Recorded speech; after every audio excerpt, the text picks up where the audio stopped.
Hello children, welcome to your English video class. Children, I hope you all are happy, healthy and your studies are going well and you all are watching the videos also regularly. Children, your online and offline classes are going on, but these video classes are equally important because the written work is given here which you can write at your own pace. आप अपने हिसाब से अपने time से लिख सकते हैं. Online class में नेटवर्क इशू हो सकता है, बहुत सारे बच्चों के बीच में हो सकता है आप अपना कोई क्वेश्चन मिस कर जाएं, तो वो सारी चीज़ें आप यहाँ पर देख सकते हैं, अपना काम पूरा कर सकते हैं.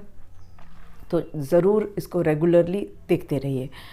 हम चैप्टर 7 कर रहे थे. मैंने चैप्टर 7 स्टार्ट किया था एक्सप्लेनेशन, और इसका एक पैराग्राफ में आपको पिछले वीडियो में एक्सप्लेन कर चुकी हूँ. तो आज हम इसी एक्सप्लेनेशन को के साथ चलेंगे. मैं आपको आगे इस चैप्टर को और एक्सप्लेन करने जा रही हूँ. जो इस चैप्टर का नेक्स्ट पैराग्राफ है, that I will explain you. Children, first paragraph में हमने ये जाना था कि गोल्डी लॉक्स नाम की एक छोटी लड़की थी जिसको कि जंगल में जाकर फ्लावर्स कलेक्ट करना, फूल चुनना अच्छा लगता था. तो एक दिन वो फूल चुनते चुनते कहाँ पहुँच जाती है? एक लिटिल कॉटेज के पास, एक छोटे से कॉटेज के पास पहुँच जाती है. और वो कॉटेज था 3 बेयर्स का, 3 भालुओं का कॉटेज था. तो फिर वो उस कॉटेज में घुस जाती है, और क्योंकि वो चल चल के काफ़ी थक गई थी तो वहाँ देखती है कि एक टेबल पर 3 कटोरे हैं, 3 बोल्स हैं जिसमें कि पॉरेज रखा हुआ है. तो वो क्योंकि थकी हुई थी तो उसको भूख भी लग गई थी, तो वो सोचती है कि उसमें से वो थोड़ा सा खा ले. इतना हमने पढ़ा था पिछले वीडियो में. आज हम इसको आगे करेंगे. मैं इसके आगे का जो पैराग्राफ है वो आपको मैं एक्सप्लेन करूँगी. चलिए, तो नेक्स्ट जो लाइन है वो है, she first had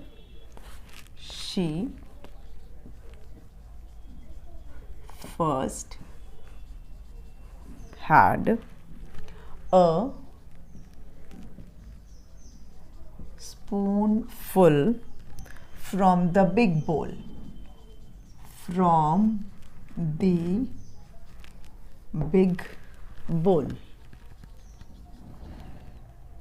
and said, this is too cold.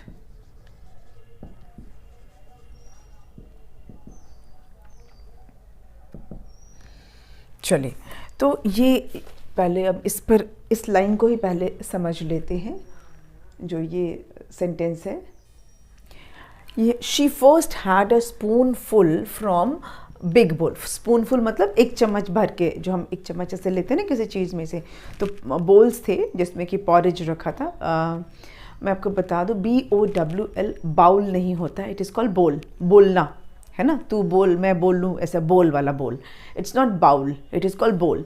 तो 3 बोल्स थे, तो उसमें से वो क्या करती है कि she first had a spoonful. Spoonful का मतलब होता है एक चम्मच भर के. ये मार्कर का इंक, अच्छा नो प्रॉब्लम. तो वो स्पूनफुल मतलब एक चम्मच भर के वो बिग बोल, जो बड़ा वाला कटोरा था, बड़ा वाला बोल था, उससे वो लेती है. और जैसे ही वो मुंह में खाती है तो क्या बोलती है? सेड का मतलब होता है बोलना, कहना. वो कहती है दिस इज़ टू कोल्ड. वहाँ कोई था नहीं जिससे वो कहेगी. वो ऐसे हम कभी कभी होता है ना, हम खुद से भी बात करते हैं, कोई भी रूम में नहीं, लेकिन हम फिर भी बोलते हैं, सेंटेंस बोलते हैं, है ना. ऐसा नहीं कि हम किसी से बात कर रहे हैं, खुद के लिए ही हम सेंटेंस ऐसा बोलते हैं. तो she said this is too cold, मतलब ये तो बहुत ठंडा है. अभी बोलने के ढंग से ऐसा लग रहा है ना कि पसंद नहीं आया उसको. जैसे ही उसने एक चम्मच खाया तो उसने क्या कहा? दिस इज़ टू कोल्ड, मतलब ये तो बहुत ठंडा है. ज़रूरी नहीं कि सबको हर चीज़ ठंडी अच्छी लगे. तो उसको वो इस सेंटेंस से समझ में आता है कि उसको वो बोल में से जो पॉरेज था वो उसको पसंद नहीं आया. अब यहाँ पर आप देखेंगे ये लिखा है TOO, है ना.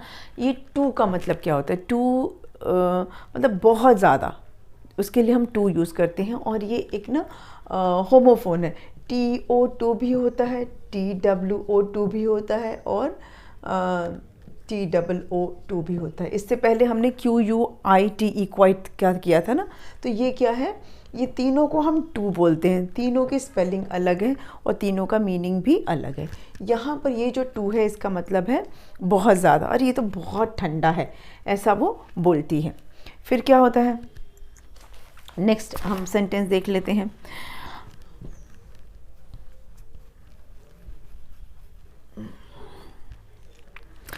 She then tasted the porridge, ये पढ़ना भी तो ज़रूरी है ना। She then tasted the PORRIDGE, ये पॉरिज बोल रहे हैं ना, इसमें डी जो है वो साइलेंट है, मतलब स्पेलिंग में तो डी है लेकिन बोलते समय ये डी का साउंड नहीं, हम पॉरिडजी नहीं बोल रहे हैं ना, हम बोलते हैं पॉरिज, पॉरिज, तो इसमें डी जो है वो साइलेंट है। इन the medium sized, MEDIUM, medium sized bowl and said,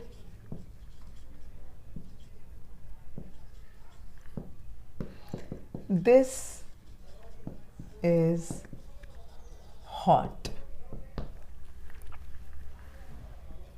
Okay, so next what she did, जब उसको लगा कि ये जो बिग बोल है उसका जो पॉरिज है वो बहुत ठंडा है, तो then she tasted the porridge in the medium sized bowl. अब उसने टेस्ट किया, टेस्ट करते समय हम पूरा तो नहीं खाते हैं, जैसे उसने स्पूनफुल लिया था, एक चम्मच लिया था, है ना, एक चम्मच लिया था, ऐसे ही उसने टेस्ट करने के लिए फिर दूसरे में से भी एक चम्मच लिया। किस में से उसने लिया, जो मीडियम साइज़ का बोल था। मीडियम का मतलब क्या होता है, ना ज़्यादा ना कम, न ज़्यादा न कम, तो मीडियम साइज्ड मतलब न ज़्यादा बड़ा न ज़्यादा छोटा। कोई भी चीज़ जो बहुत ज़्यादा बड़ी ना हो या बहुत ज़्यादा छोटी ना हो, कोई चीज़ ज़्यादा ना हो कम ना हो, बीच का साइज़ का हो, उसके लिए हम वर्ड यूज़ करते हैं मीडियम। तो यहाँ पर बोल के लिए ये वर्ड यूज़ किया गया है, जो बोल न ज़्यादा बड़ा है और न ज़्यादा छोटा है, जो कटोरा न बहुत बड़ा है न बहुत छोटा है, उसके लिए ये वर्ड यूज़ किया गया है मीडियम। तो उसने क्या किया, उसने जो मीडियम साइज्ड का बोल था उसमें से पॉरिज लेकर टेस्ट किया, मतलब उसमें से भी एक चम्मच खा के उसने देखा, और अब क्या कहा, दिस इज़ हॉट, मतलब ये तो गर्म है। फिर उसको अच्छा नहीं लगा, देन शी, ये तो गर्म है, इस मतलब उसको अब ये भी अच्छा नहीं लगा, बोलने के ढंग से समझ में आ रहा है कि उसको ये भी पसंद नहीं आया। अब क्या करा उसने फिर, ये तो आपको ये दोनों पार्ट समझ में आ गया। बड़े वाले में से खाया तो ठंडा था, दूसरे में से खाया तो ज़्यादा गर्म था। यहाँ पे आपको देखिए ऑपोजिट वर्ड्स भी मिल रहे हैं, कोल्ड का ऑपोजिट हॉट, कोल्ड का ऑपोजिट हॉट। चिल्ड्रन, कोई भी चैप्टर हम पढ़ते हैं तो सिर्फ स्टोरी के लिए नहीं पढ़ते हैं उस क्योंकि स्टोरी तो हम ऐसे भी सुना सकते हैं कि एक लड़की थी, फिर वो ऐसे जंगल में गई फूल चुनते चुनते, फिर उसको एक कॉटेज मिला, कॉटेज में 3 भालू थे, भालुओं का कॉटेज था, वो घर पे नहीं थे, ऐसे करके पूरी स्टोरी सुनाई जा सकती थी आराम से, और बहुत एक वीडियो में पूरी कहानी सुना देते। लेकिन हम जब कोई चैप्टर पढ़ते हैं तो वो सिर्फ स्टोरी के लिए नहीं पढ़ते हैं, उसमें लैंग्वेज से रिलेटेड बहुत सी चीज़ें होती हैं जिसे हमें सीखना होता है ना। जैसे डिस्क्राइबिंग वर्ड्स होते हैं, वर्ब्स होते हैं, एडजेक्टिव्स होते हैं, ऑपोजिट्स होते हैं, ये सारी चीज़ें अब लैंग्वेज से जुड़ी हुई जो होती हैं वो हम इसके थ्रू सीखते हैं। जैसे आपको आपने जो फर्स्ट पैराग्राफ था उसमें आपने क्या देखा, होमोफोन्स देखे, उसमें डिस्क्राइबिंग वर्ड्स भी थे। गर्ल कैसी है, लिटिल है, कॉटेज कैसा है, लिटिल है, बेयर कितने हैं, 3 हैं, ये सब क्या थे, डिस्क्राइबिंग वर्ड्स थे, है ना। ये सब डिस्क्राइबिंग वर्ड्स हमने पढ़े थे। फिर हमने क्या पढ़ा था इसमें, अभी ऑपोजिट हमने पढ़ा, ऑपोजिट में क्या पढ़ा, कोल्ड का ऑपोजिट हॉट। फिर हमने कंपैरेटिव डिग्री पढ़ा, बिग, स्मॉल, स्मॉलेस्ट, इस तरह से चीज़ें हम पढ़ेंगे। तो बहुत सारे एलिमेंट्स इसमें लैंग्वेज के हैं जो आप चैप्टर के साथ साथ सीखते हैं, जानते हैं, ठीक है। तो अब नेक्स्ट हम चलते हैं नेक्स्ट पैराग्राफ पर। When she tried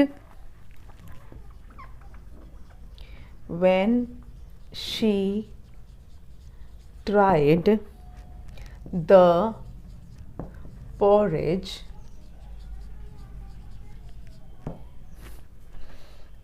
in the small bowl, she found it to be perfect.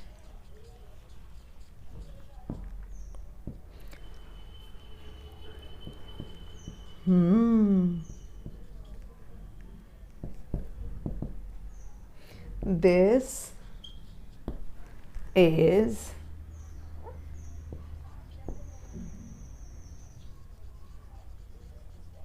yummy, she said and ate it all up. अब ये पैराग्राफ देखते हैं. When she, अब दोनों, उसने बड़ा बॉल और मीडियम साइज़ का जो बोल था, दोनों में से उसने टेस्ट करके देखा. एक ज़्यादा गर्म था, एक ज़्यादा ठंडा था. फिर उसने क्या किया? When she tried the porridge in the small bowl. Tried मतलब फिर उसने, जैसे यहाँ पे देखिए 3 चीज़ हुए. Spoonful, tested, tried.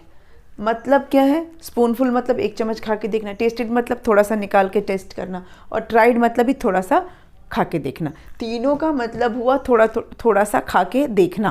तीनों का मतलब यही हुआ कि थोड़ा सा खा के देखना, थोड़ा सा निकाल के देखना. स्पूनफुल में मतलब 1 चम्मच खा के देखा, टेस्टेड मतलब थोड़ा सा खा के देखा, और ट्राइड मतलब भी थोड़ा सा खा के देखना.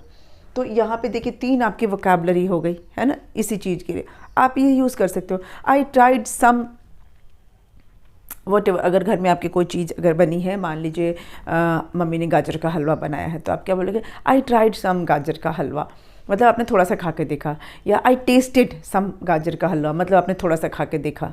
आई टुक स्पूनफुल ऑफ गाजर का हलवा, तो उसका मतलब ये हो कि थोड़ा सा आपने खा के देखा. ये तीनों वर्ड आप यूज़ कर सकते हो अपने डेली लाइफ में. When you eat something from the whole, ज़्यादा में से आप थोड़ा सा कोई चीज़ जब खाते हो, कोई चीज़ भी है, थोड़ा कोई ज़्यादा चीज़ है, उसमें से थोड़ा सा आपने खाया, तो उसके लिए आप ये तीनों में से कोई भी चीज़ यूज़ कर सकते हो, कोई भी वर्ड यूज़ कर सकते हो. स्पूनफुल, टेस्टेड या ट्राइड.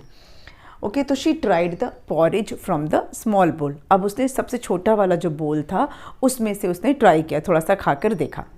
अब जैसे मैंने बताया ना, ये पॉरेज है, इसमें डी साइलेंट है. ये पॉरेज आप इसको रिलेट कर सकते हो, जैसे ब्रिज बोलते हैं ना, BRIDGE, तो उसमें भी डी होता है, डी साइलेंट होता है. ठीक है.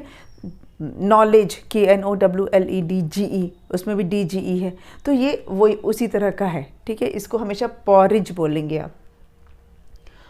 तो जब उसने सबसे छोटे वाले बोल में से ट्राई किया, थोड़ा सा खाया, she found it to be perfect. अब परफेक्ट का मतलब क्या होता है? परफेक्ट का मतलब होता है बिल्कुल सही, जिसमें कि कोई कमी ना हो.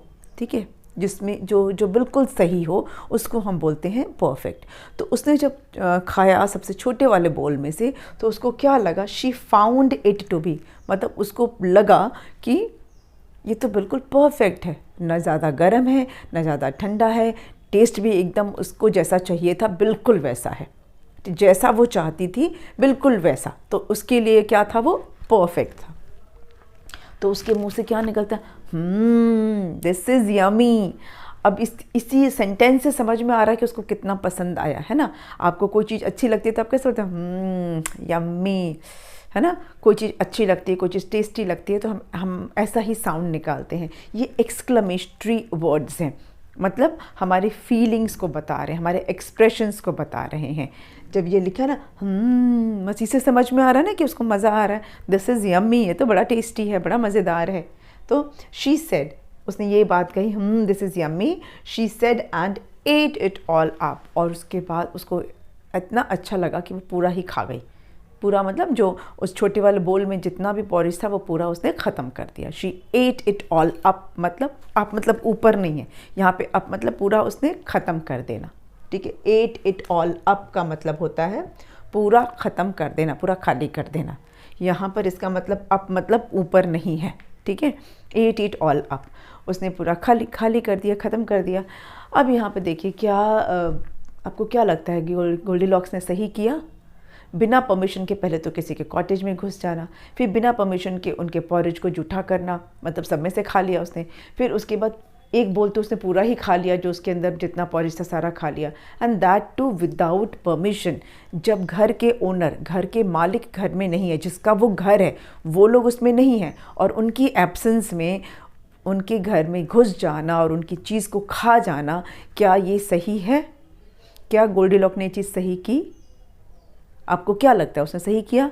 नहीं किया, है ना। ये गलत बात है कि बिना परमिशन के किसी के घर में घुस जाओ, उसके सामान को यूज़ करो, उसको खा लो, पी लो, ये सब चीज़ें गलत है। It is not good manner, it will not come under good manner. तो ये उसने बिल्कुल भी सही नहीं किया। ठीक है, आज हमने इसको पढ़ा।